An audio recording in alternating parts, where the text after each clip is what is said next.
Have you ever wondered what fueled the fire of the English Civil War in the 17th century? The heart of the matter lies in the political and religious tensions between the monarchy and Parliament.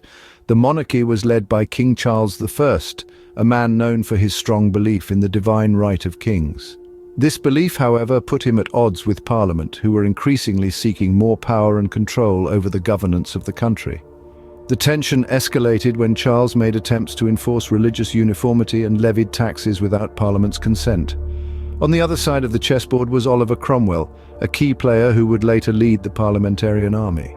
These figures, along with mounting political and religious discord, brewed a potent cocktail that sparked the outbreak of war in 1642, so the stage was set for a conflict that would divide a nation and challenge the very concept of royal authority.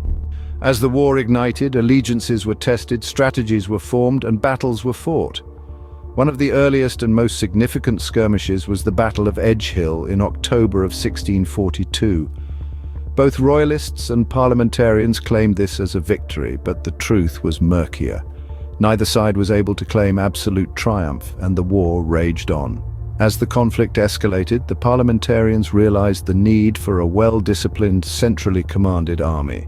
In 1645, they formed the New Model Army, a force that would play a pivotal role in the war. This army was not just a group of soldiers, but a manifestation of a new era in military tactics and organization. It was built on merit, not aristocracy, and its success marked a shift in power dynamics. With its well-drilled soldiers and effective leadership, the New Model Army began to turn the tide. They won significant victories at Naseby and Langport, weakening the royalist forces considerably. The war was far from over, but the momentum had shifted.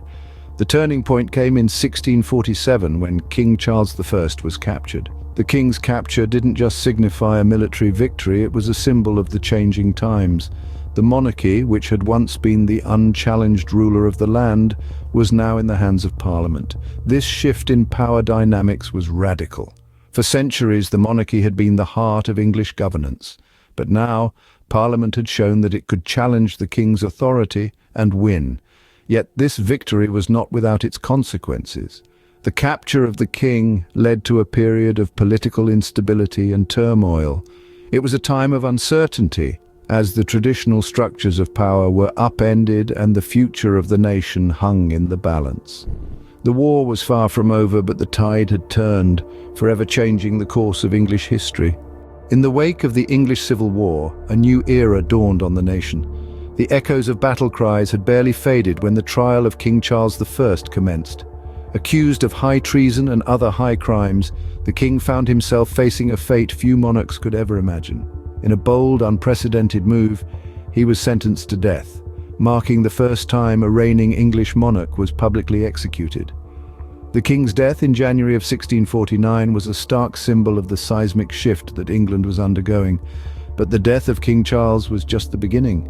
The monarchy was abolished and the Commonwealth of England was established under the leadership of Oliver Cromwell. Cromwell, a key figure in the war and a staunch Puritan, ruled as Lord Protector. Under his rule, England became a republic, a radical departure from centuries of monarchical rule. However, his reign was marked by strict puritanical laws and military rule, and it was rife with unrest. The Commonwealth era, however, was short-lived. After Cromwell's death in 1658, his son Richard proved unable to maintain control, and the monarchy was restored in 1660 with Charles II ascending the throne. But the restoration didn't mean a return to the old ways. The monarchy had been forever changed by the Civil War and its aftermath. The English Civil War left an indelible mark on the nation and its governance. It led to a shift towards a constitutional monarchy, limiting the power of the monarch and strengthening the role of Parliament. It set the stage for the Glorious Revolution and the Bill of Rights, further cementing the power of Parliament and the rights of the people. The war also marked the rise of the New Model Army, a military force that would later influence the development of the British Army. This period of upheaval, conflict and change was a crucible, shaping the country into what it is today. The English Civil War, a bloody chapter in history, was a testament to the power of the people, the fallibility of monarchs, and the enduring struggle for balance between the two. So what have we learned from the tumultuous period known as the English Civil War? In essence, it was a power struggle between the monarchy and Parliament, fueled by religious and political disagreements. Key events painted a vivid tapestry of conflict, with figures like King Charles II and Oliver Cromwell playing pivotal roles. Its aftermath reshaped England's political landscape, paving the way for constitutional monarchy. Indeed, the echoes of the English Civil War continue to resonate in our modern world, reminding us of the timeless struggle for power, liberty, and justice.